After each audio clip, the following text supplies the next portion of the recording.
Hello, everybody. Welcome to the Whiskey House. Hello. I'm Mike Woods. I'm one of the trustees here at the Whiskey House, and I want to welcome you. Thank you. Looking for an exit strategy. So, We got it for you. for 9 years, I still haven't figured it out. So, thank you all for being here. This is Whiskey History at the Whiskey House. I'm going to turn this down just a bit. That sounds fine. I know, but I can hear it. Hearing aids is still there. Just a hair there. Excellent. Sorry about that, everyone. So tonight, this is an ongoing lecture series that we've had here at the Whiskey House. So I want to thank those of you that have been here for a lot of exciting stories that we've been able to tell through this lecture series. So we've had a great time so far.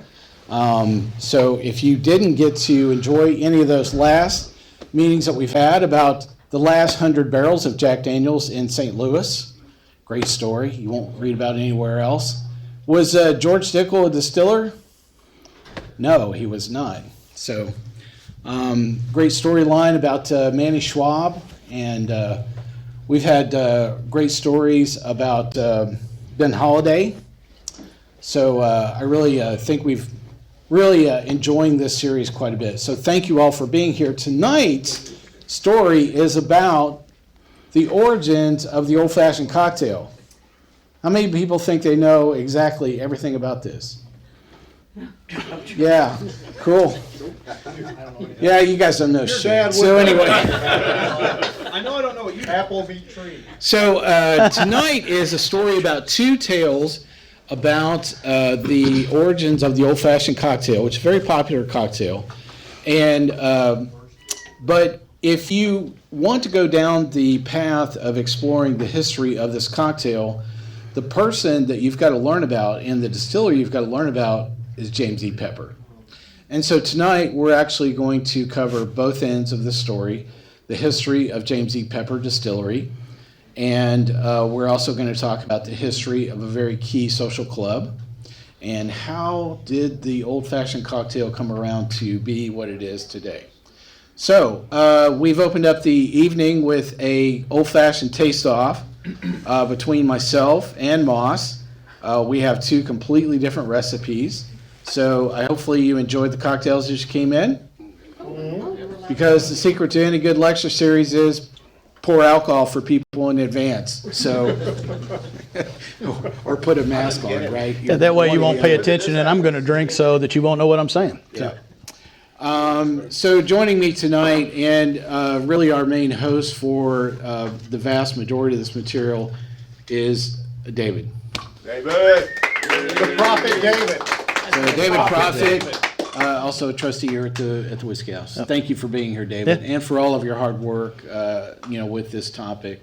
So I'm going to tell you a little bit about the Whiskey House, a couple of logistics for the evening as well, and then we'll get right into our history lesson with James E. Pepper.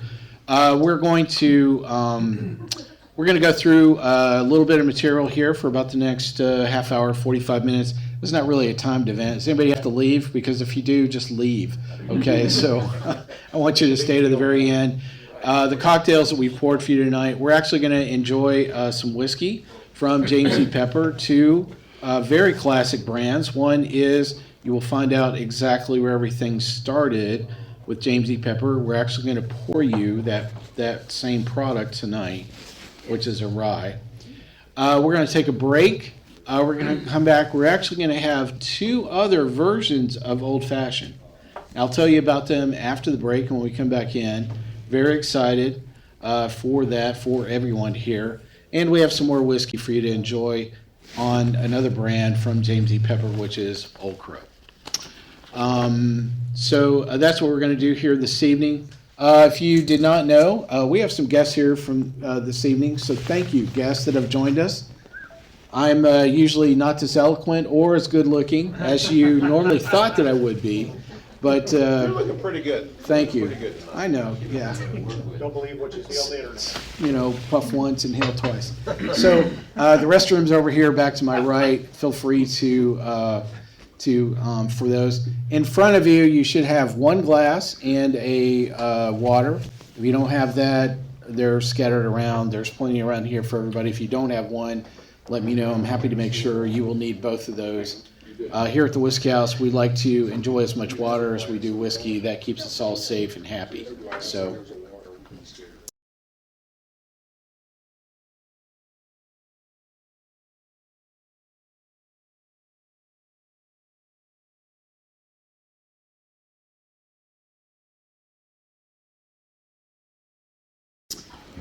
All right. I want to start off by telling you a little bit about the Whiskey House itself and what we do here, since we have some guests. So the Whiskey House Nashville is been around for about 9 years. This started with the dumbest idea on the free planet between John Brittle, myself, and Daryl Campbell. We said, hey, let's just put a bunch of whiskey, in one place and see who shows up. So we're very pleased that we have almost 120 trustees that are very like-minded and aligned to one of our core principles of the Whiskey House, which is serving others. And so with that, last year we raised a little over $1 million that served about 120 different charities. We do that primarily through events like this, as well as charity tasting events. This week, in 7 days, the Whiskey House has raised over $100,000 that served 6 different charities. So, very cool high watermark for the Whiskey House.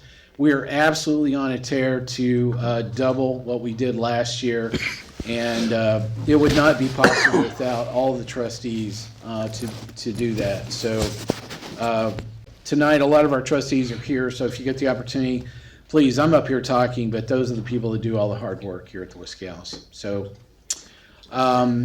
if you're interested in having a tasting event of your own, please just reach out to a trustee. We can hook you up either for a charity event or for a private event for yourself as well.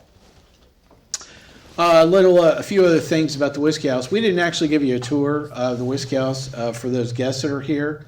I'll briefly discuss things in about 2 minutes or less. At the break, you're welcome to grab any of the trustees and then fire questions at them. They will come up with the best bullshit answers you have ever heard. Here. Yep. Here at the Whiskey House, we have over 5,000 open bottles of whiskey. That is not like some, BS number or we hanging out in the wind. We actually have a full database that keeps track of a lot of stuff. In addition to those 5,000 open bottles of whiskey, we actually have a very large collection of whiskey decanters. We have about 1,500 whiskey decanters here at the Whiskey House. So a lot of that is here in the Whiskey Chapel that you're staring at. So if it looks cool, that's why. So there's actually not a lot of whiskey in this room, believe it or not. There's a lot of empty bottles and empty decanters, but it's still really amazing to check out all of this. In addition to the whiskey that we have here, we also have a quarterly barbecue, which is in 2 weeks, a crawfish boil. So if you want to come back and join us for that, please do. It's a semi-public event. We only host that every quarter, so we don't have a whole lot of events that are open up to our friends and relatives here at the Whiskey House, as well as all of our trustees. So please come back.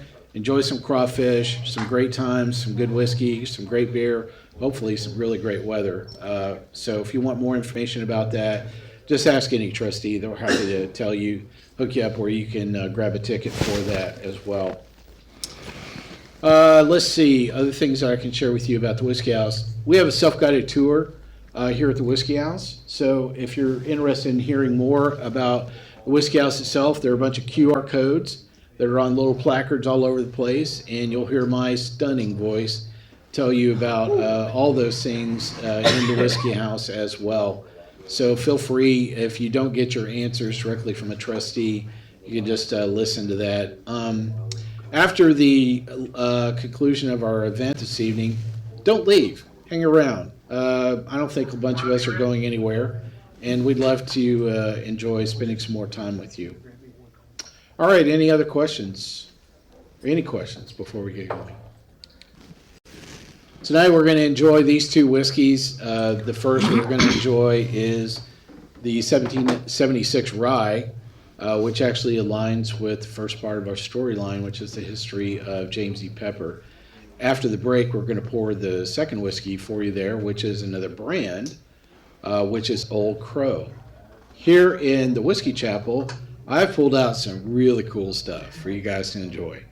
So for those of you that don't know about the whiskey decanters that were made available by James E. Pepper, is the Old Crow Chessman. These are these chess pieces in the brown boxes that you see that are scattered here in front of me, as well as one back over my left shoulder here as well. So really amazing collection of the decanters that we have, but more importantly, the Chessman set we have here at the Whiskey House. We have not one, not two, but 2.5 complete sets of the chess pieces themselves.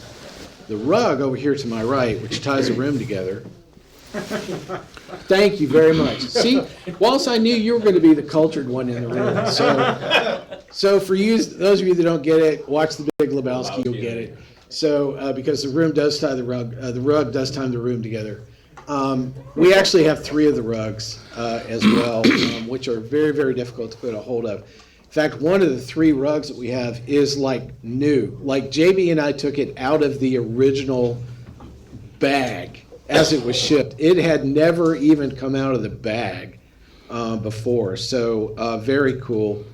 Also over to my left, you'll see an Old Crow decanter that is here. We actually have a pretty tall one that is actually right here behind the projector screen as well. So I've pulled out some vintage bottles of Old Crow for you tonight to check out, take some pictures of as well. All right, well, let's get to our story tonight, which is all about this guy, James E. Pepper. David and I are going to lead you through this storyline about this very interesting individual. And well, not 1, not 2, not 3, not 4, 6, 5, 6, 6 different distilleries. Yeah. Correct. My standard storyline is every distillery has to have 3 components: 2 brothers, a woman, and a fire. If you put those 3 things together, you have a storyline for 80% of every distillery on the free planet. Yeah. So, really fascinating guy. This isn't who started it all. It was actually James E. Pepper's dad that started this all. Well, let me back up a little bit so that everybody, those of you that were here for the one lecture that Mike forgot to mention that I was so eloquent in was why Kentucky and why Louisville, but we won't talk about that. But if you were here, I want to do a little recap of the timeline so you'll know what's going on and why the Peppers actually came to Kentucky to begin with. So Lewis and Clark, whether you know or not, were the ones who founded Louisville, actually on a little island out in the middle of the Ohio River at the time called Corn Island. Thomas Jefferson, who was the governor at the time of Virginia, chartered Louisville in 1780 when he actually chartered the city. So moving forward, 1780 is also the time that Elijah Pepper, who was James E. Pepper's grandfather, began distilling in Virginia. And then in 1790, they moved to Kentucky, what is now in the city of Versailles. And they built their first distillery there. And eventually that one moved to Glen Creek, which there's still a Glen Creek distillery up there that is the forerunner to the actual Pepper distillery. Now, what is the way all of that works in 1790, the reason why Elijah Pepper moved to Kentucky, and this was part of the first discussion that I had. Anybody know what went on during 1790? It was, I'm not that old. I know, I'm not either, but in 1790 was the whiskey tax rebellion, if you will. And so there were a lot of people exiting the colonies, and Kentucky at the time was a county of Virginia which was exempt from those taxes. So we have a lot of distillers that are coming into Louisville at that and into Kentucky at that point in time. Elijah Craig, for example, in 1788, I believe it was, 1780, settled in Kentucky for the same reason and started a school, the Kentucky Classical School, which eventually was, and here comes another distillery that it's tied to, the Rittenhouse Distillery that you may have heard of, and that became the Rittenhouse School. And then after Rittenhouse, it was bought up by Georgetown College, if you're familiar with Kentucky and some of the colleges up there. So moving ahead in 1790, then actually in 1750, James E. Pepper was born, and his father Oscar is the one who started and took over the distillery when Elijah died. Oscar died, and James was too young to actually run the distillery. He was only, I think, 14 or 15 at the time, and his mother actually ran the distillery. At that point in time, The woman. That's the one woman. So she starts running the distillery. In the meantime, during his younger years, knowing that he was going to be running the distillery at some point in time, another distiller, Colonel E.H. Taylor, took James under his wing to teach him the business of distillation, the actual distillation process, and so on. So He was a frenemy. Huh? He was going to be a frenemy. Yes, he was.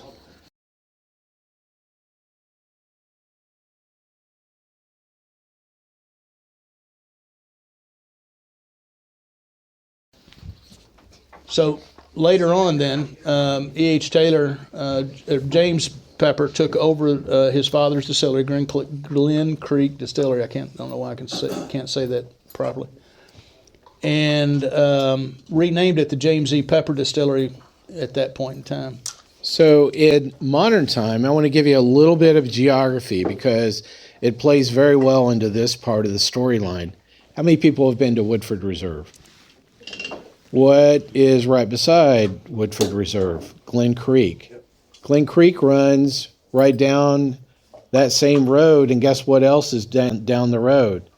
Castle and Key, otherwise known as the Old Taylor Distillery. So, in fact, the distillery, Woodford's Distillery, is the site of the original James E. Pepper Distillery.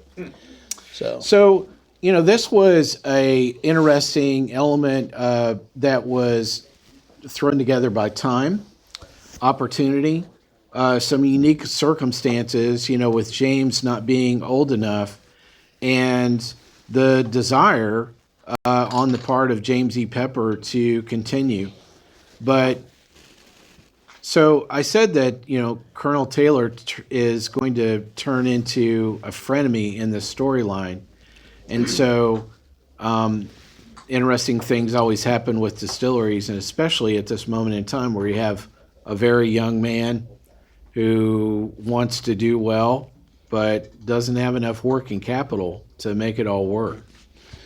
So going forward, Mr. Taylor is helping the young James work in his distillery, and at the time, Colonel, anybody else in here a Kentucky colonel, by the way? That colonel does not come from the war. I'm a Kentucky colonel. You can call me Colonel Proffitt from now on, by the way. Man. Kentucky colonel back in the day when Kentucky... I feel like I just got demoted. When Kentucky, just a little back history on that, where the colonel gets his name from. Kentucky colonels originally actually had a place in Kentucky, an actual prominent place. They were asked by the governor of Kentucky to become a colonel and in charge of a certain militia. They didn't have an army. Kentucky was a county, so they had a militia. And so they had these colonels who were ahead of the different regiments. Now it's just an honorary position. I've actually had my colonelship taken away once by one governor. So I was installed as a governor. Was it for a woman or a fire? No, it was a fire. Or a brother? It was a fire at the governor's mansion one night. No, actually, what I did, I was appointed a colonel by one governor, and then another governor who I happened to be relatively close to, he appointed me as a governor, and I said, you can't do that twice. So he had to take his away, the second one. So Steve Beshear, the current governor's father, is the one who gave me my colonelship. Anyway, It means absolutely nothing other than you gave money to my campaign. I'm just glad that story did not have any element of incest It or had none whatsoever. or illegitimate children whatsoever. None whatsoever. I'm just really baffled. That's not the case. So now going back to Colonel Taylor. So Colonel Taylor now, and we'll get past Colonel Taylor in just a minute, but it's going to show you how all of these distilleries eventually tie together. Colonel Taylor ran into some financial troubles, and his OFC, many of you have heard that, distillery, he used it, he had to sell it, and he just happened to sell it to a Missouri firm. Can't remember the portion. The main partner in it though was George T.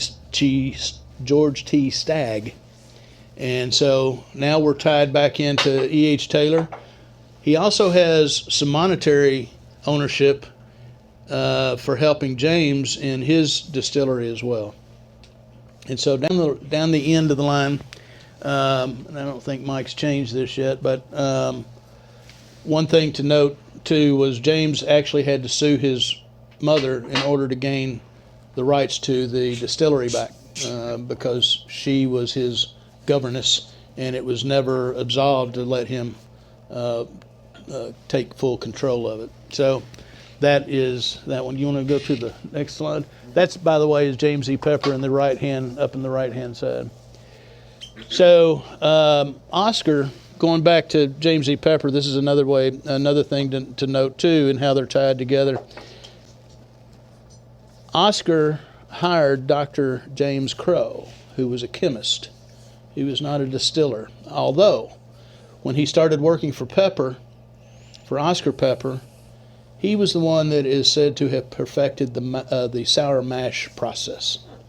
And so that's why the tie to Old Crow here that Mike has presented with all the bottles and decanters and whatnot.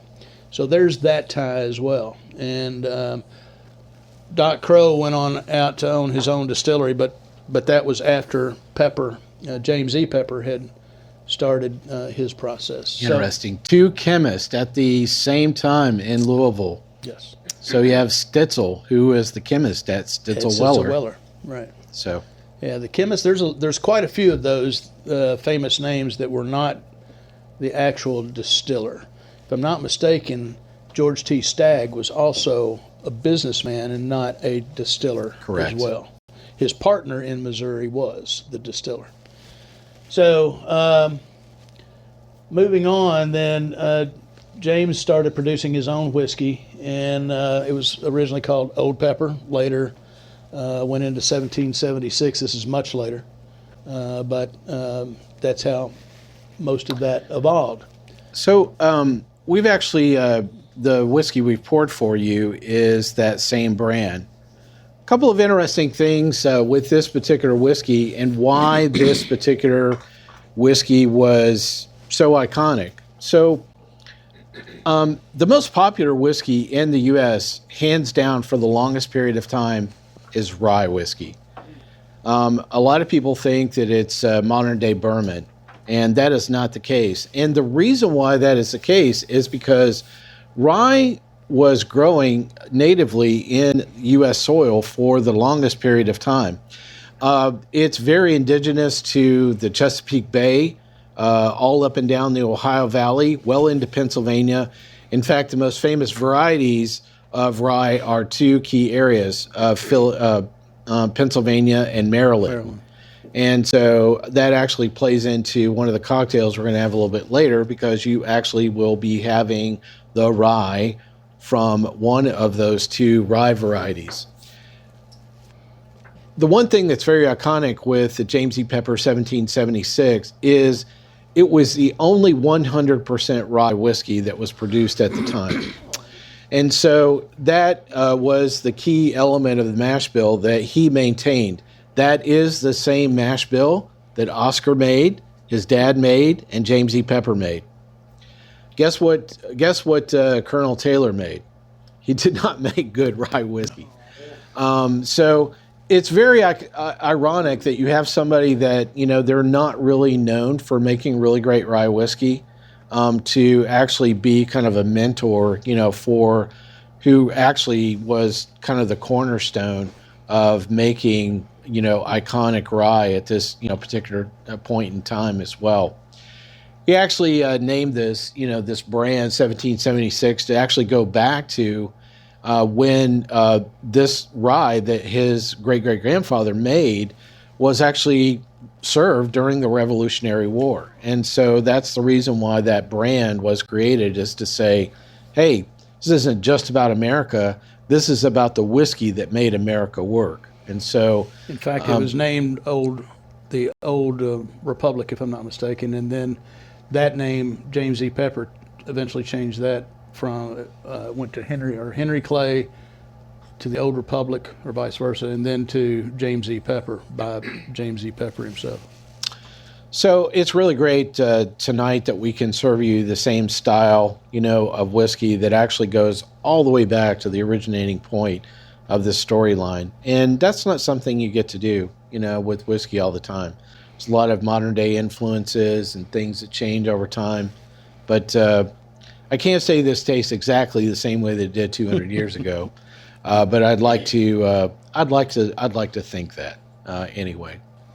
So a couple of other things before we go on. I think it's up here someplace in this one, but our stamps. James E. Pepper was so proud of his whiskey that he put a stamp on the top of it that basically proved that it was good stuff. It wasn't, didn't have amber in it or anything else in it.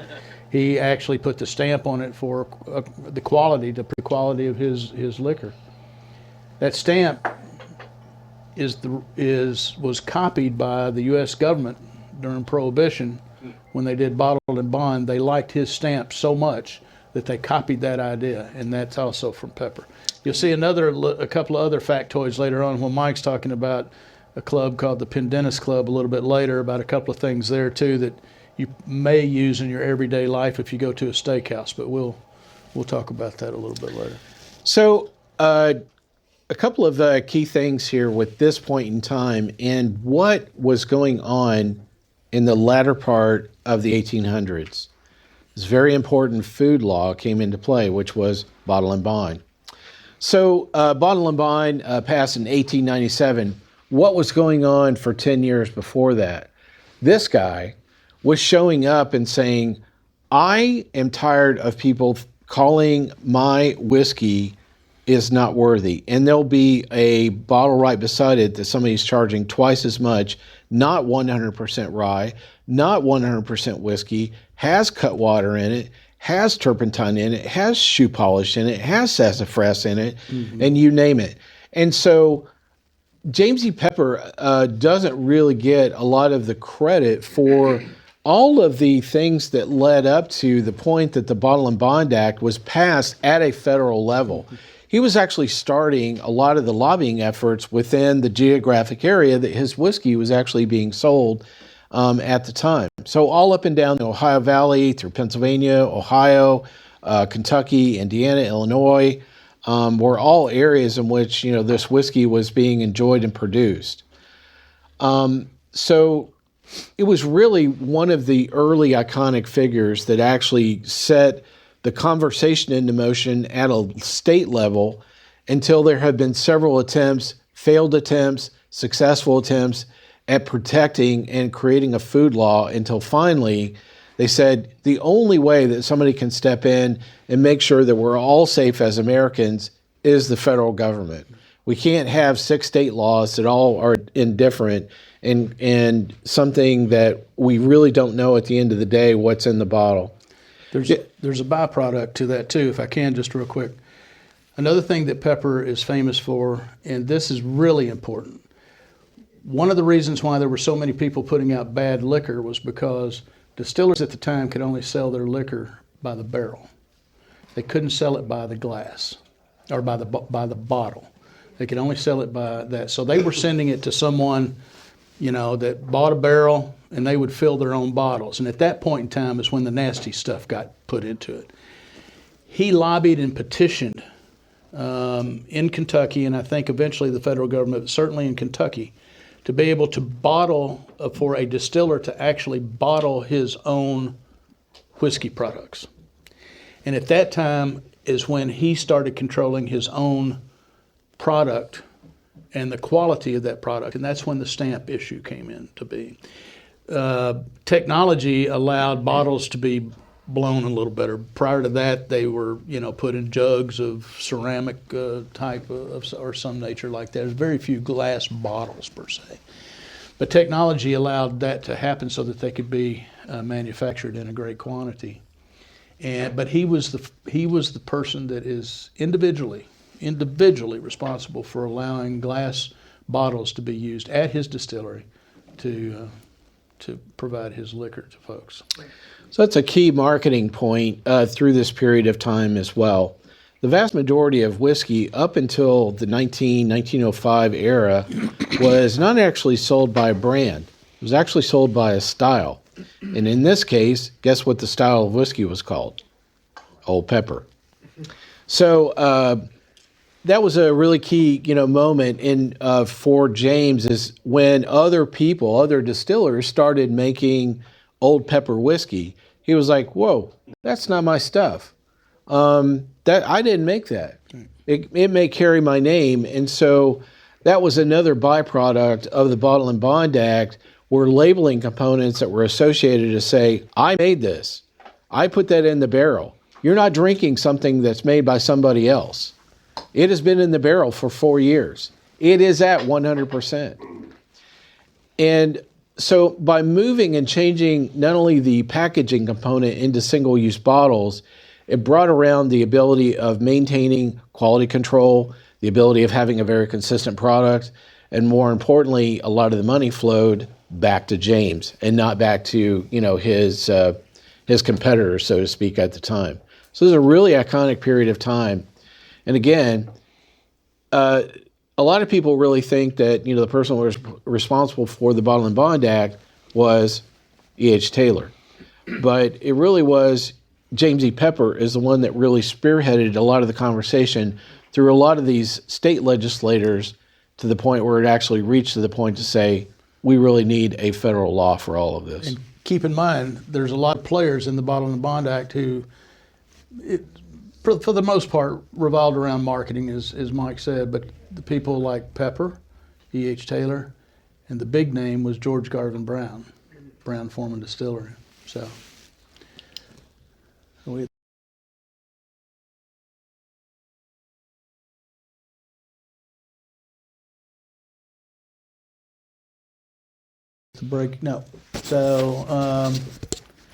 just some facts about him. So moving on then, let me see, I can't remember all the distilleries' names. So One, two, yeah, three, there's several 4. in there. So when he died, the brand was sold to Shinley, who produced, as it said, and this is what I have to look at the screen for because I can't remember all the distilleries, but Joseph S. Finch, George T. Stagg, Squibb Distillery, J.W. Dant, Cascade Hollow, Bernheim, and all of these are all tied back to the James E. Pepper Distillery, which I found, a little side note, when Mike told me that he wanted me to talk about James E. Pepper, I'm thinking, what the hell did this guy do? So a lot of this information, as I did my research, was just fascinating to how all of this, I mean, it's almost incestuous the way that the distilleries all in Kentucky are tied to each other in some form or fashion. If you look at the tree, if you ever look at the tree of Kentucky whiskeys particularly, it all goes back to just one or two people. Yeah. Either Elijah Craig or basically Oscar Pepper, James E. Pepper's father. That's where it really began in Kentucky, if you think Not a about it. beam? Huh? Not a beam? Well, not a beam. It wasn't a beam. There are no master distillers with Beam out there. Never have been. Yeah. Beam didn't really catch on until after the Peppers had already started their shindig. So anyway, Bernheim Distillery's up there as well, and then eventually United Distillers by Shinley in 1987. So I just thought that the whole thing was kind of interesting. Now, it laid around in the hands of United Distillers for many years. Was never resurrected. Well, they actually did try to resurrect the brand, Pepper brand, for about a year, and it just didn't go anywhere. So they ended up selling the rights to a person who just happened to be watching a program on TV, who was a whiskey nerd, and he saw this James E. Pepper metal sign up on the wall. And it intrigued him so much that because he had never heard of it, that he buys the rights to the name. And in 2008, I believe it was, is when he did it, and he started, he restored the distillery, and in 2017, he started the process of bringing it back, and now he's actually distilling his own, or he's actually bottling his own distillation. At first, it was a source product, but it was sourced as close as he could with the right mash bill of the original pepper. So that's sort of the story of pepper. There's more to come when we talk about this particular drink and how popular pepper was and such a socialite. And we'll talk about that in a minute, and his dealings with the Vanderbilts and the Roosevelts and his trips to New York. And he was a very flamboyant individual. Very. And was very tied into horses. Obviously in Kentucky, big deal. He had several horses who ran in the Kentucky Derby, which began in 1897. So I guess we'll get to that in a little bit. And I guess the next thing is a short break. And oh, by the way, this is the gentleman Amir Pay. Amir, yeah, that started the. So in the bottom right here, you actually see what the modern day Old Pepper, brand looks like. So if you see it on the shelf, Yeah.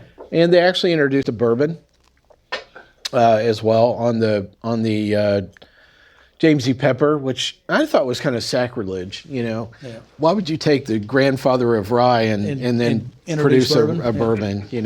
Well, it is a high rye bourbon, so. Because he wants to make money. That's true. A lot of people. The honest thing is there are a lot of people that will see it rye, but if it says bourbon, they're going to buy it. This is true. That's really sad. I used to be that way when I Sucker born every minute. when I started out in this world of being a whiskey nerd. That's what I was the exact same way. If I saw rye, I wouldn't drink it. Because I wanted something with high corn. That's all I knew. I think because a lot of people today they assume bourbon is the only American whiskey. And Yeah. Because that's See, when they the thought process. This is definitely came not in- the House of Bourbon. when they came into Kentucky, rye doesn't grow well in Kentucky at all. Missouri, like George T. Sagg and his group, that's one reason why they didn't know how to do rye whiskey, because they didn't have it down there. Anything that they had, they had to experiment with. So that's the Kentucky was full of corn. It was easy to raise down there. So when James E. Pepper was doing his rye whiskey, what year did that start? 1780. Let's see. Let me count up the years. 1780. So the original Is about Pepper was doing only rye in Kentucky. No. He No, actually he all left, up and down. Yeah. He left. His father left Virginia to move to Kentucky, and they did not. They imported any rye that they had for their whiskey, and then eventually Pepper himself, because of the plentifulness of corn in Kentucky, he started doing his thing. Yeah, that's what it was. James E. Pepper, when he was doing all rye, I was asking what years was that? Probably about the time that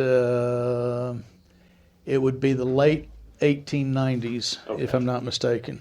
Okay. It was about then. It was about the time where he actually had money to do something with, so to And speak. also the railroad infrastructure was there to be able to mass import. Well, the railroad structure in Kentucky was not all that great east to west. Mainly, it was a lot of river traffic from the Ohio and down from Pennsylvania down the Ohio.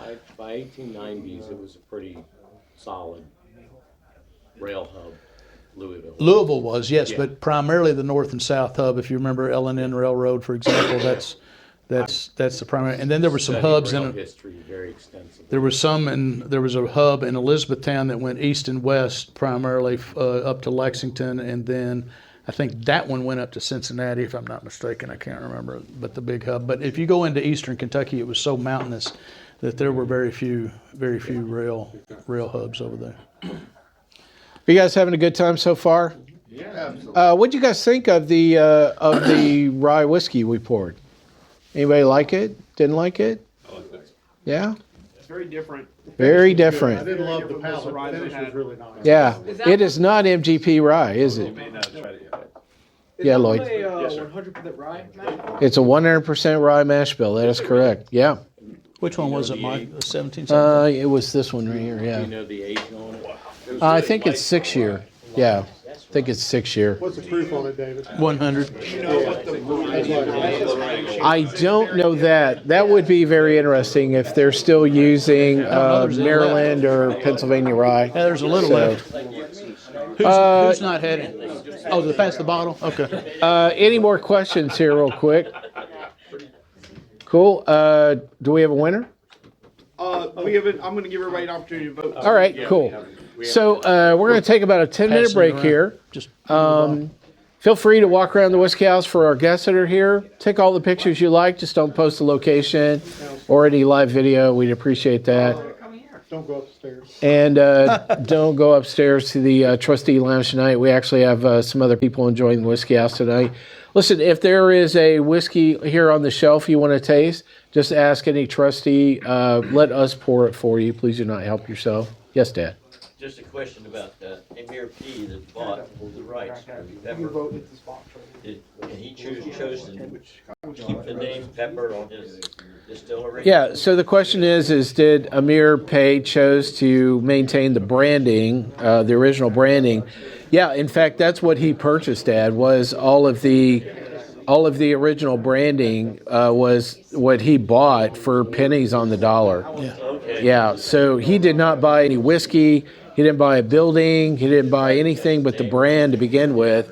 Now, eventually, he acquired not only just the brand, but actually after sourcing the brand and for a long period of time, is that he ended up buying the old distillery that had not been operational for some period of time. So they are making James E. Pepper whiskey at James E. Pepper Distillery now, and have been for like the last 6 It's the years. Glen Creek Distillery. I'm sorry, the Glen Creek Distillery. But How many years did you say?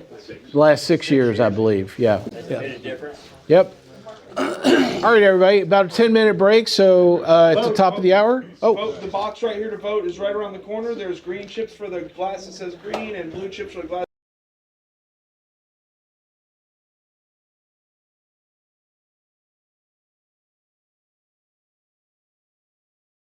Okay, everybody. So we did a count on the cocktails. oh. We had Not even have to drink it. Bring me my pancakes, please. Yeah. all right, fellas. We did a count on the cocktails, and we had 10 people that voted for blue. What are you doing? And we had 10 people that voted for green. So it's half and half. So who did which one?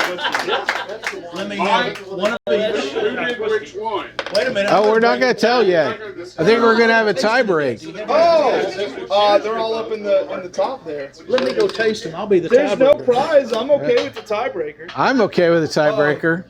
So, I think y'all probably noticed that the blue, which was Mike's, was a much more traditional cocktail in the sense that it had the normal ingredients, your Demerara sugar, your whiskey, traditional style bitters. Mine was a really creative, modern version, so I kind of went off the rails on mine. I don't know if anybody would catch this. I kind of cheated a little bit because I was like, how do I get a bunch of Southern people to vote for my cocktail? The syrup I used is actually Cheerwine that I cooked down. So I used Cheerwine soda with cherry bitters on mine.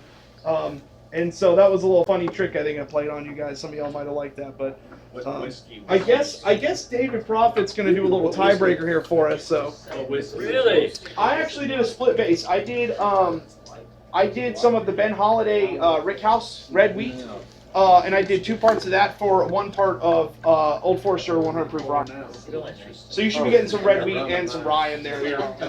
Anyway. So I will actually go back and update this slide with Moss's recipe on it. And so this is my recipe on here on this slide. I cannot begin to tell you how many different versions of Old Fashions I've made. It's in excess of 40 different recipes. It's a strange part of my personality. But I really have found that this is, one of several recipes that I constantly go back to. I think really probably the key component for me is something at barrel strength. And the ratio of water to sugar is really important in this drink. This is actually a cocktail that you want to enjoy diluted. And so it's very rare for me to have, this at a regular bar that is even close to being at the proper, proportions.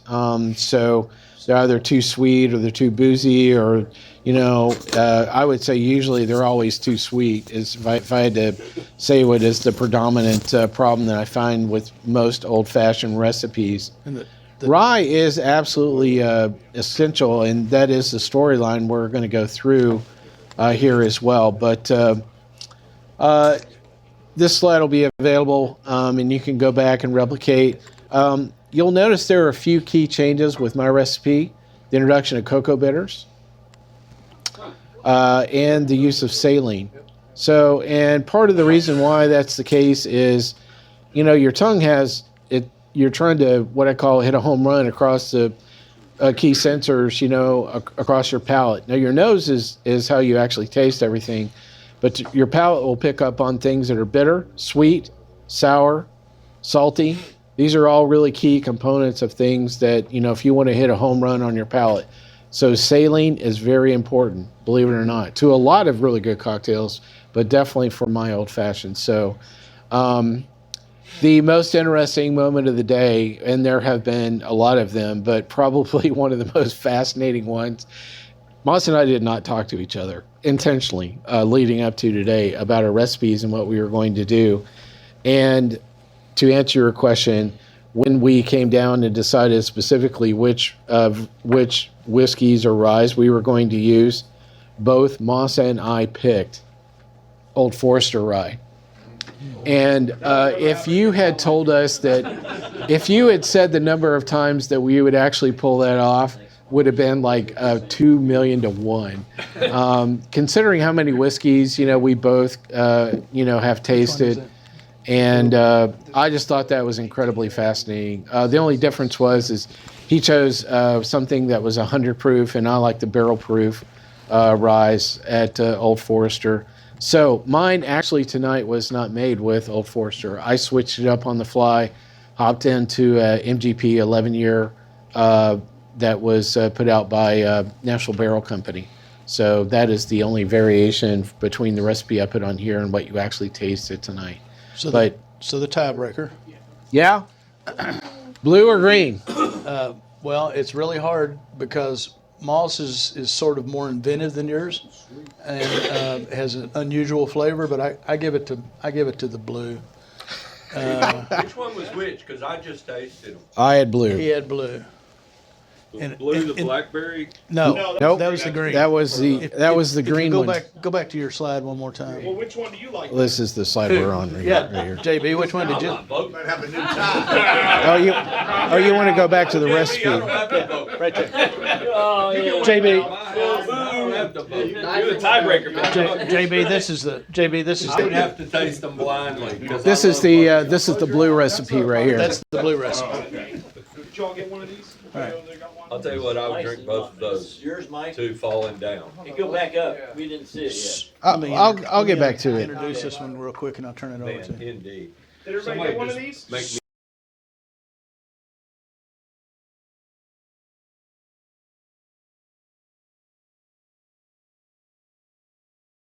a bucket of both of those. So we talked about real quickly. Mike's going to do the majority of this, but I wanted from a Kentucky boy, a Louisville born and bred guy.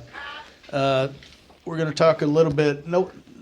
You'll read the first statement. Really, nobody knows who invented it, but we have some really good ideas who did it. And Mike will talk about those in a minute. But it does center around, we talked about the flamboyance of Mr. Pepper. Well, this location that we're going to talk about, the Pendennis Club, if anybody's familiar with it in Louisville, it's on Muhammad Ali, which was the old Walnut Street in downtown Louisville between 2nd and 3rd Street. That's today's picture up in the upper right. This is the home of where the first Pendennis Club was, which is actually on the same site. But this particular house was the first president of Pendennis Club. I can't remember his name now, but it sits at the same location. Very flamboyant location. Men's club. George Garvin Brown's the one that actually paid for it. I think it was $1.7 million back then, and today in today's dollars is like $15 million. Easy. The inside, if you ever get the opportunity to go up there and visit it, I've been there 4 or 5 times for luncheons and things like Whiskey that. House road trip. Yeah, when I was up Still a there, private club and so forth? it is still a private club, and but if you were to ask, like me as an architect, go in there and say that I want to go, just look around, they would escort you around, let you look at it. It is really opulent inside, solid walnut floors and wood carvings, and it's just an amazing. It's kind of like when I walked in there, believe it or not, is like how I felt when I walked in the Whiskey House here for the first time. Just totally in awe. I mean, just eyes wide open. It was just crazy. So it's a beautiful place, and Mike will talk to you about a little bit more about it. But it is a wonderful, wonderful location. Well, I think I might know some people. JB, do you know people? We can make this. We can make this happen because I think one of the things that I really enjoy about this particular lecture series we have is, at least for our trustees, we walk around here every day.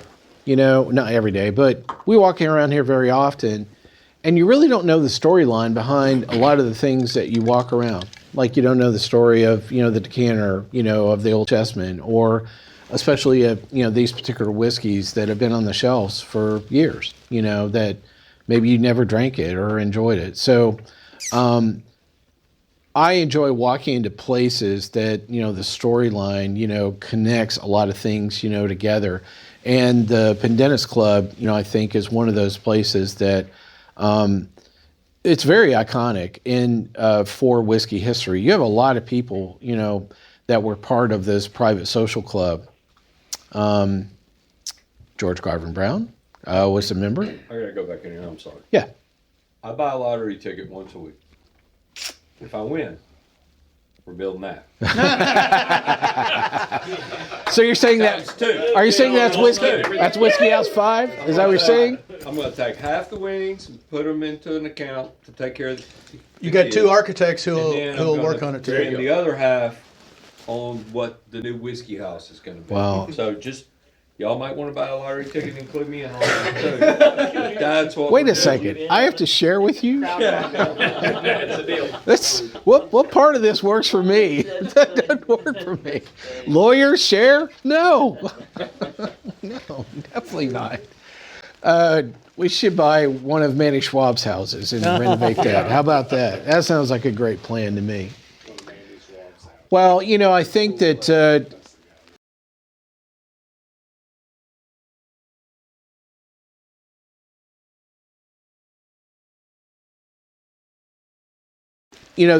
this is a very key, opening point of the storyline, which is, about the Pendennis Club, because without the Pendennis Club, you would not have the old-fashioned cocktail, flat out.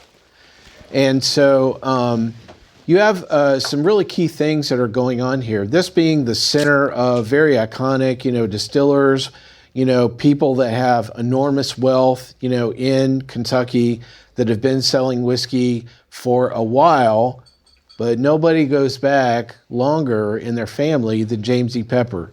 So there might be a lot of people that are walking around with some pretty deep boots and some big pockets, but they can't say, hey man, my daddy's been making whiskey before your family even could spell that, correctly. So James E. Pepper really was this huge, charismatic personality. There wasn't a room that he walked into that you didn't know his name by the time he left that room. Much like JB. I'm here all night, folks. So what happened was this very interesting thing that came together is that James E. Pepper decided, if I'm going to go to the social club, the main whiskey they're going to serve is going to be James E. Pepper whiskey. And so he really filled in a very key component of the whiskey that this very affluent, social club was using. So one of the two drinks that we passed out to you, one is this recipe that comes from 1806, which is the whiskey cocktail over here on the bottom right-hand side. This is the foundation for what you begin to know as the old-fashioned. But at this point in time, the 1806 cocktail recipe was incredibly simple. I mean, look at these ingredients. It's rye, it's water, it's whiskey. It's a very interesting bitter called Bockers. So that is it. And so in 1806, how many ice cubes were available back then? None. It's exactly right, 0. And so this was made with nothing more than cool spring water. Was really the water that was made with this. So tonight, we actually made this cocktail exactly using this recipe because I wanted you to taste it. The rye that we use for this also harkens back to exactly the style of the cocktail would have used mostly Maryland-based rye. So guess who makes their whiskey with Maryland-based rye? Sagamore Rye is made with Maryland rye. So this comes from Baltimore. And so this is not like, hey, I'm honored the recipe. No. We made it for you tonight the same way that they would have enjoyed it when that recipe was around. So yes, Mike pulled off a 200-year-old whiskey recipe right in front of you tonight.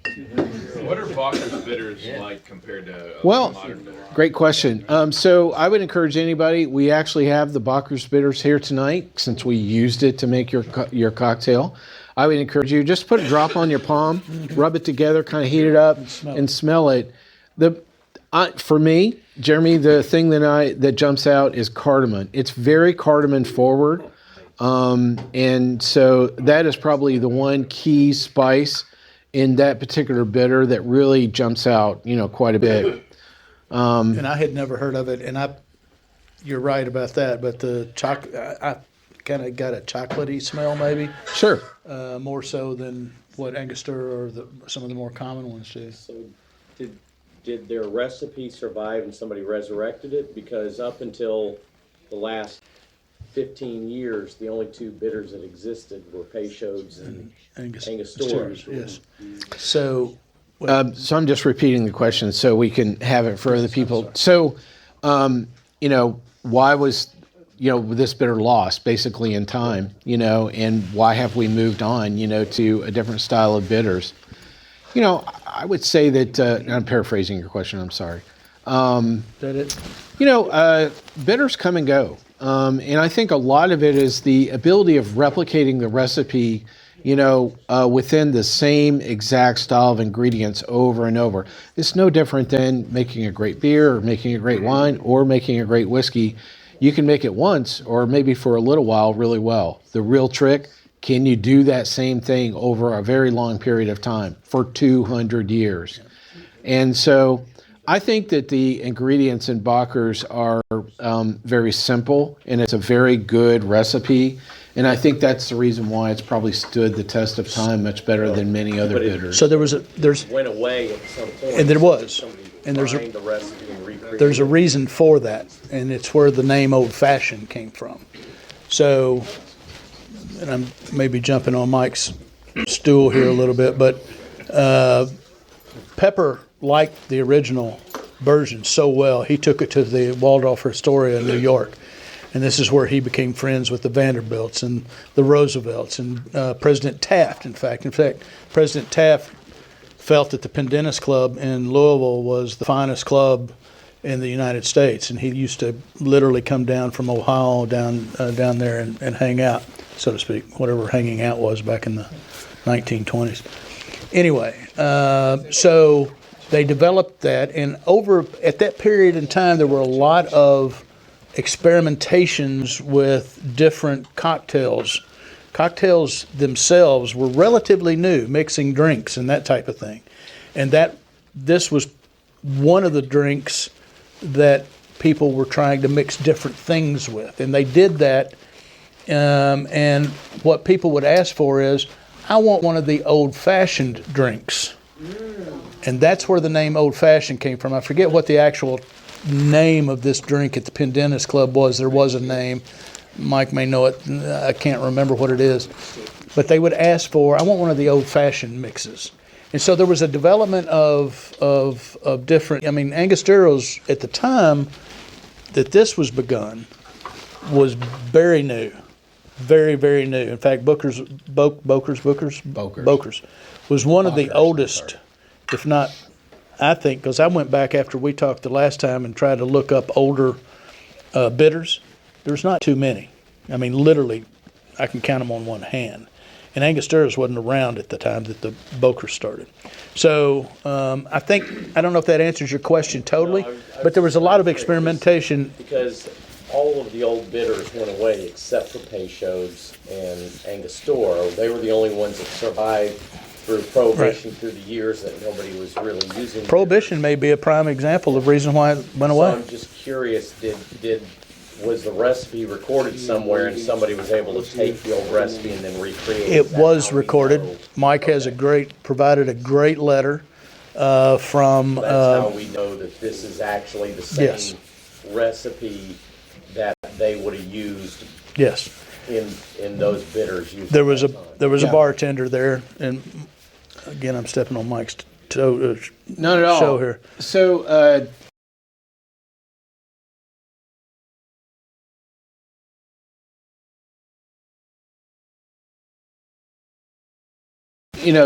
that kind of brings us around that you really had to know the 1806 cocktail in order to get to the rest of the story. And so you had a lot of these people that were asking, for, I really want the old-fashioned styled whiskeys, cocktails, because there were a lot of other spirits that were available during this period of time. But there was a key bartender there at the Pendennis Club, and he made one very important change to this base recipe that you see here, and that was the introduction of fruit.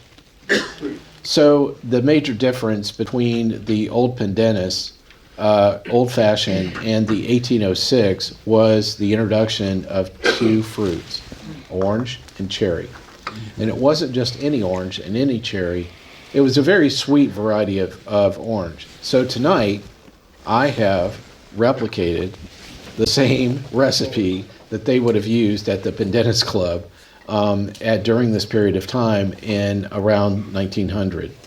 So in addition to having rye whiskey, water, sugar, and a bitter, and importantly, Bockers still being utilized at that point in time, was the introduction of using James E. Pepper 100% rye whiskey. And so it's a fairly fiery, whiskey. You had it earlier tonight in, part one of our discussion. So you really understand this is not a floral rye. No. Ryes come in, I consider them either very floral or very spicy. And sometimes there's a little bit of balance between the two. James E. Pepper, it's a spice house, so you really need to have some balance about that. And the balance is achieved through water and the sugar that's there. But then you have other things that really play into the introduction of other flavors and, more importantly, aroma concepts.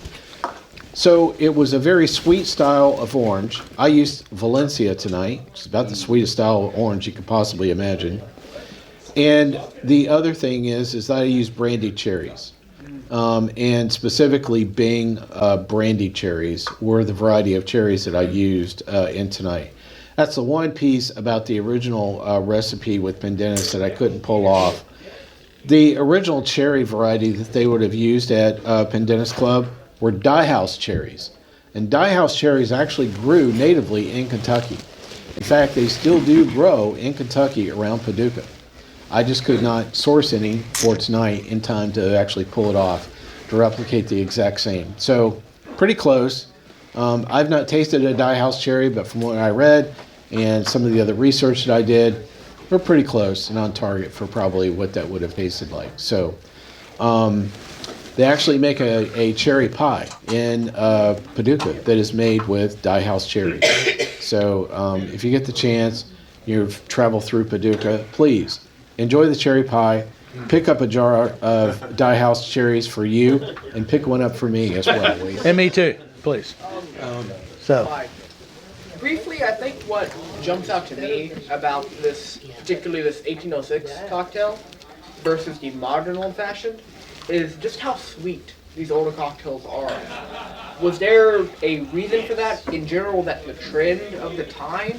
Whiskey was rougher. Yeah, so the question is, why are these, original cocktails, so sugar laden, both with sugar and with fruit now, right? You have stacked on natural fruit and you have sugar stacked on top of that. And yes, I think Evans is right on target with that answer, which is, I think that, probably more importantly, the age of the whiskey was probably generally, around 3, maybe 2 to 3 years. That makes sense. Is probably the most widely used age. You got to remember that, aged spirits was not a thing globally, not just here in the U.S., but globally. Scotch was not aged until about 1910, so aged spirits wasn't really, the name of the game. There's a whole class of cocktails that came around the turn of the century.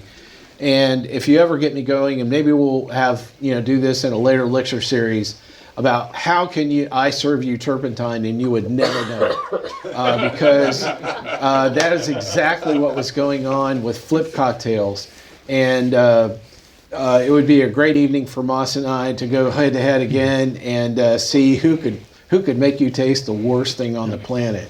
And you would never know it. Because I guarantee you, with the few key ingredients, it still tastes like marzipan at the end of the day. There's something else that's going on too, socially too, that I'll talk about around the first of the century, and that is that mixed cocktails were only for the social elite. They weren't the use of sugar. And the use of sugar, but also the taste of that had to appeal to one particular sex, the ladies. Back in the day, that was the social elite, and they would drink that, and they could drink it. It wasn't the harsh 2 and 3 year old whiskeys like we would drink today, and don't really like that 2 and 3 year old type whiskey. So that was one of the biggest things. I mean, it was a social event to go to the Pendennis Club, and for example, and have dinner and drinks and cocktails.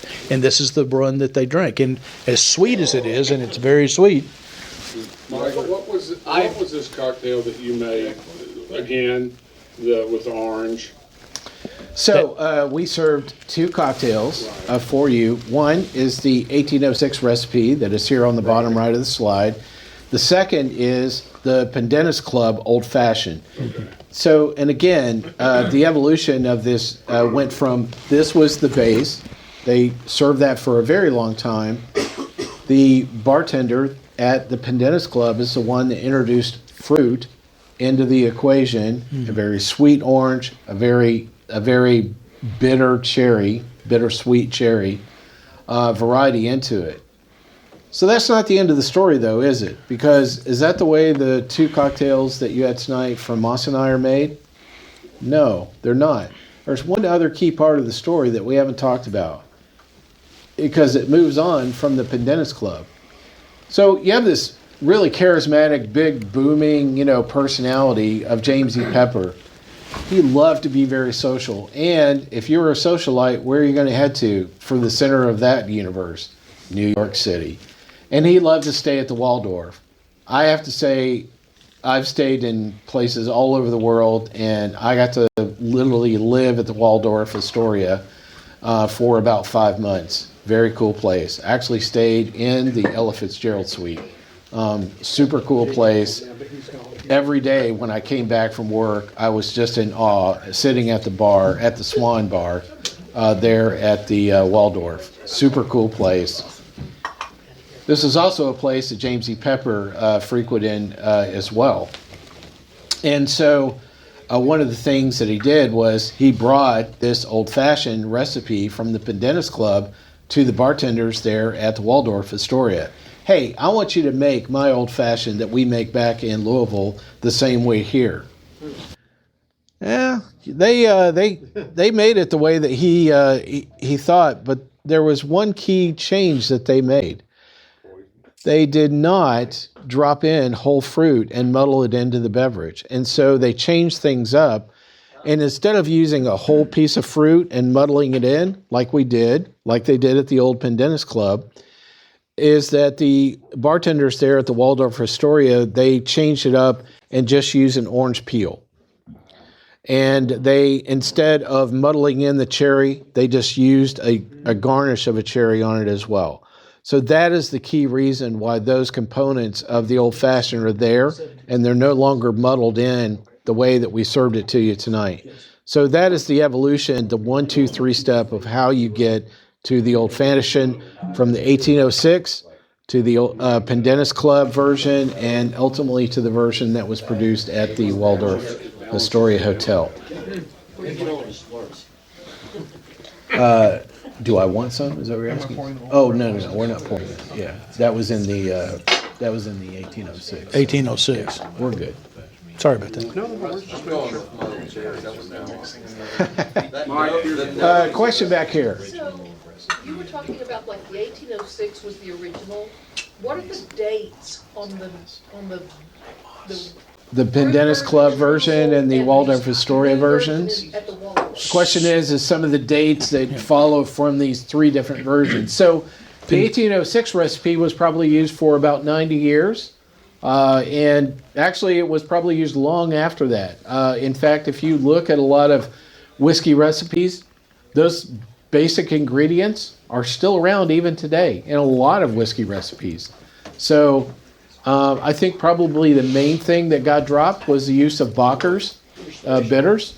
but was it a different bitters? So the Bockers was used in the 1806 and in the Pendennis Club version of the Old Fashioned. So they maintained the same style bitters across those two. I would say that probably, again, around 1890 is probably, the Pendennis Club was when, this first got introduced. And they made it there for a long time. I would say easily, 10, 15 years before. More than that, because the Pendennis Club itself wasn't completed until 1928. Yeah. So it continued on. And if I'm not mistaken, and this is one thing I tried to call up there to talk to somebody, and don't know why the phone, it just rang and rang and rang. Maybe it's an old number. I tried to ask them if they're still using the Bockers, or Bokers as I called it. And I couldn't get an answer. But one of these days I'm going to go up there and I'll stop in at the bar and ask them if they still use it. But that's something that would fascinate me myself, just to understand if they're still using the old beverages. The origins of this basic cocktail is actually from as early as in the 1700s. The earliest known recording of a cocktail was from a letter to the editor. I can't remember if it was New York, but it was somewhere in the New England newspaper in 1810. That's right. And they outlined the cocktail was spirit, bitters, sugar, water. Right. And it didn't specify what kind of spirit. Right. because that, back then, it would have been I'll very take mine with subjective. But the bartender, we do know this for a fact, the bartender at the Pendennis Club, and we've got a letter that documents it, actually was the one that's responsible for the old fashioned that we listen to, that we know of today, because they made it so popular up in New York and they brought it back, and that's how it really got popular. It was already a Yes. very core That's right. recipe, but it can be done with any spirit. Yes. And that's, at home, I play around with that. We were talking about, he had one with gin. I've made old fashions with gins that Oh, absolutely. are great, especially when you play with different bitters. I like the ryes Such a myself. It's versatile the great. recipe that can, done right, bring out any spirit, and any bitters just plays with each other. You get the right combinations, and it just like brings out Yeah. flavors you don't. So I think to answer the third part of your question, which is the Waldorf Astoria version, or what is really hearkened to, basically absent of fruit being muddled. I'm going to guess because there are two key points of documentation, around this period of time. One is Harry's Book of Cocktails, which covers a lot of cocktails that were popularized in New York City at the time. But I think, knowing what I know about the history of James E. Pepper, I'm sorry, and his well-documented trips into New York, I'm going to say that probably happened just right before Prohibition. So, and probably they were continuing to make that version of the old-fashioned through Prohibition, and I think post-Prohibition is when I think it became very popularized. I think probably the one piece of the equation that I don't know is what was the continuity of the certain style of bitters that were used. It was not unusual for a lot of bars to make their own bitters. Instead of using a branded bitter as we do today, a lot of bars would simply make their own. And I know for a fact that at the Waldorf Astoria, they have a number of bitters that they made that are unique at their bar, and still to this day are only made at the Waldorf Astoria. You can't even buy an ounce and take it home. Trust me, I asked. So, but I think that probably the use of Angostura was, if I had to guess, was probably introduced in the early 50s. I think that was a lot of popularized components and use of that style of bitter. I think Peychaud's was probably very popular through that same period of time. The key component for both of those is the bitterness of orange peel. So there's the bitterness of orange peel. Something just connected with me. I've got to interrupt just a minute. Something just connected to me, and I'm going to do some more research on it, and I'll bring it back to Mike, and he can talk about it some other time. Pendennis Club was finished in 1927, 28, something like that. When was Prohibition? Right after 20 to 33. So the Pendennis Club is serving, and here's the connection. So a friend of mine in Louisville one time was serving alcohol in the Pendennis Club? So hang on. So that was the George Garvin Browns. Medicine. Wait a minute. George Garvin Brown, this is what I'm getting to. George Garvin Brown and Pepper and all these other folks, guess what kind of license that they held during Prohibition?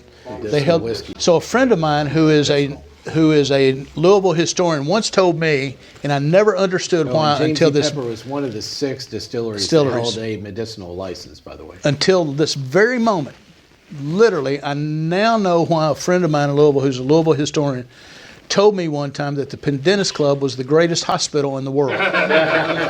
That's what he told me. And I never understood, never asked, never understood why. And now I know, because they were drinking medicine. They had a medicinal license to sell it. And George Garvin Brown and Pepper were bringing all their liquor there in there to make these drinks. So that was the 27. That was the 20. Now, this is amazing for a Kentuckian, folks. I just realized something I didn't know.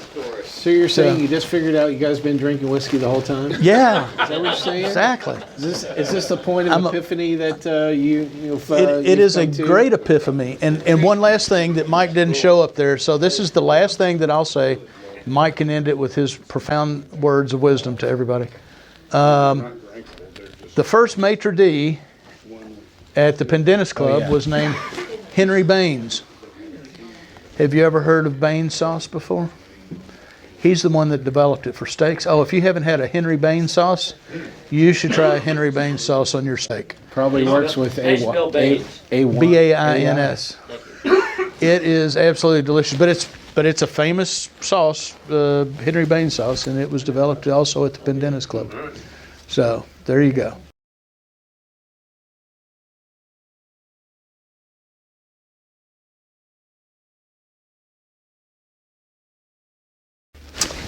Thank you all so much for joining us for this evening. I want to thank all of our source material over here on the right. Really great. If you want to dig That's into your this, left. Mike. That's your left. Oh, That's your left. to my left. To my left. Yeah, over here. To the right-hand side of the slide. I meant. Definitely take the time. You're welcome to read up on a lot more. This is always a series of love, and I know I walked away from each one of these going, wow, I am just so fascinated by learning so many things that I had no clue about in this level of detail. So it's not all in one place, and that's what I love about the stories we've been telling with whiskey history here at the Whiskey House. So thank you so much for coming. Let's see, a couple of logistics. First, let's talk about our next Whiskey History event is with Jeff Hall and myself are going to be covering another fascinating story. Jeff, you want to give anybody a preview about what we're talking about? It's older than this. Ooh, that is an interesting tidbit. That's it? Is it next month? It is going to be, we have not set a date. Let's say it's going to be about 6-7 weeks from now.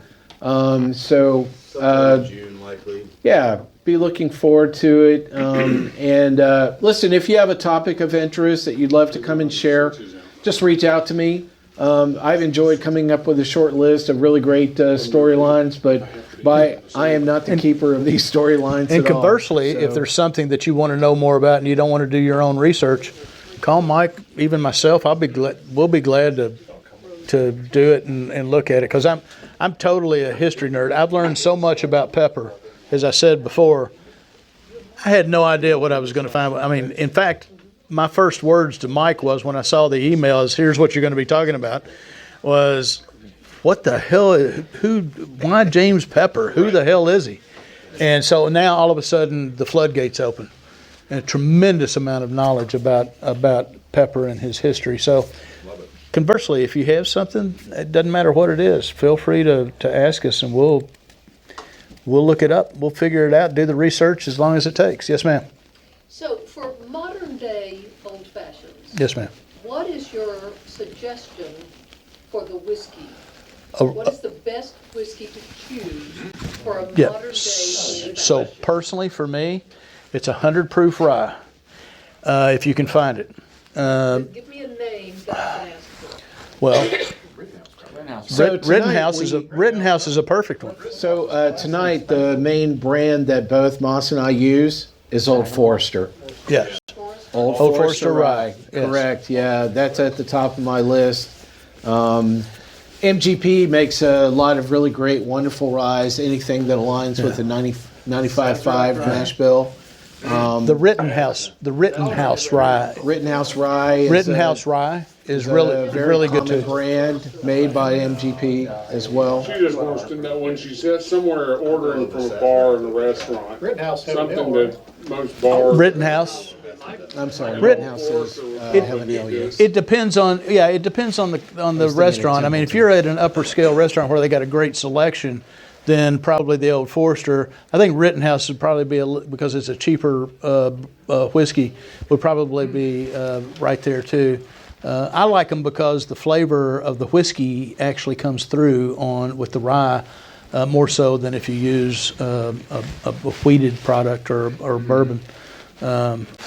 I just like the ryes much better, and I'm not a rye whiskey guy. It is. Yes. That's a little more difficult to find. I will tell you some of the other choices that I make. Not for Evan. So my top three, probably in this order. Absolutely, Old Forester rye is at the top of my list. Number 2 is Stag Junior. Number 2 is what? Stag Junior. Stag Junior. Yeah. Not George. Is Stag now. So, Yeah. you know, I'm a proof slut, and so I really like big beefy alcohol, and I really think that Stag brings it. I love a giant cube of ice and Stag, and using a lot of components from this recipe. So yes, I do switch it up from going from rye into a bourbon, and I really enjoy. You know, There's definitely another one Stag. out there too that I really like. How about you, Jeff? Yeah, There's sorry. a couple of things. One is I've been buying a bunch of 1950s alcohol lately, and with that, I got Dusty's little, turn of the century miniatures. One was a James D. Pepper, and I said I know that name, but I don't know anything about it. So tonight's been very interesting. Now you know. The interesting part is though it says non-alcoholic on it. Oh wow! So he was making. So I don't know what he was making, but he was making a non-alcoholic product. So I'm betting that is actually a medicinal whiskey, because Yes. that is exactly the way that they would label medicinal whiskey, Right. is non-alcoholic, Non-alcoholic. even though it has alcohol in it. Right. That is the strangest thing you will ever hear. Exactly. Yeah. But it's the 50s. Yeah. It's probably We're done with late Prohibition. 1800s, early 1900s. Yeah. Was that that a was ni- a very common labeling technique. Yeah. Did Is that they would extend- say it's non-alcoholic, even They though may it have been had alcohol in it. replicating it though in the 50s. So. Well, Well, they could have been replicating it. I don't know. That's a good question. It's very. I want to see this mini bottle. Yeah. Cool. There's another rye that I would recommend too, and it's people don't talk about it as much as I personally think they should. But if you're looking for a rye, Knob Creek makes a rye that's 100 proof, Yeah. and I think it's one of. Quite frankly, I think when they came out with that a few years ago, I think it's one of the personal opinion for the money. I think it's one of the finest rye whiskeys that's been produced in modern time. Made for cocktails. It's made for cocktails. You're exactly right. Knob Creek rye. Jeff has one more contribution. Yeah, Jeff. So the other thing on these old fashions is, I don't know if y'all know about the Oak Restaurant in Bowling Green. Yes. Really pretty good steakhouse. They have a drink called the New Fashion Mm-hmm. that I really enjoy. What they do is they have their ice cube is actually 2 juices that have been frozen. Ah, So they And return to fruit. So the fruit is the cube. And as you let it, if you don't just guzzle it down, Right. through the night, your drink changes. Because the cube melts more and more and more. And it's an evolution through the drink. And it's Oh, wow. fantastic. Yeah. sounds great. So We ought I've to actually do done that here. I've actually done that with cherry juice, to actually freeze Yeah, road cherry trip. juice into a cube. No, And I did not like it. So I never returned back to that recipe, but yeah, I can definitely see somebody doing that. Jeff, I think we should do the new fashion whiskey house night sometime. Oh, yes. I like Or we that. just go up there to the club and then have those. That's fine too. Let's do a road trip. That's a research project. Yes. Well, again, thank you all for coming tonight. I Yep. hope you had a great time. I had a great time, Dad. Can I say something? You may. Oh my. I'm an old fart. Mike is my son. And It's I all can your tell fault. you how- Yeah, that's all your I fault. know, amazing. He's so much taller. I thought he was younger, to be I honest. can't tell you how proud I am of him You should be. and what he knows about this entire industry. And pretty what it's impressive. presenting, the history of it, and where it is now, and all that. I wish to hell he could make more money doing this. I like the word he said he's proud, not worried. Yeah. That was the second adjective. he was But anyway, worried earlier. I just 20 wanted to years say ago. that about it, because I don't That's get nice. That's Thanks, Dad. Appreciate it. You've done a fine job. Yes, sir. Thank you, everyone, for coming. Yep. Enjoy your Thank you time all. here at the Whiskey House. We hope to see you back for another exciting version of whiskey history here at the Whiskey House. Thank you. For anybody that's hanging around a little bit longer, I did not just make a one cocktail. I made 2. They didn't serve the second one to you.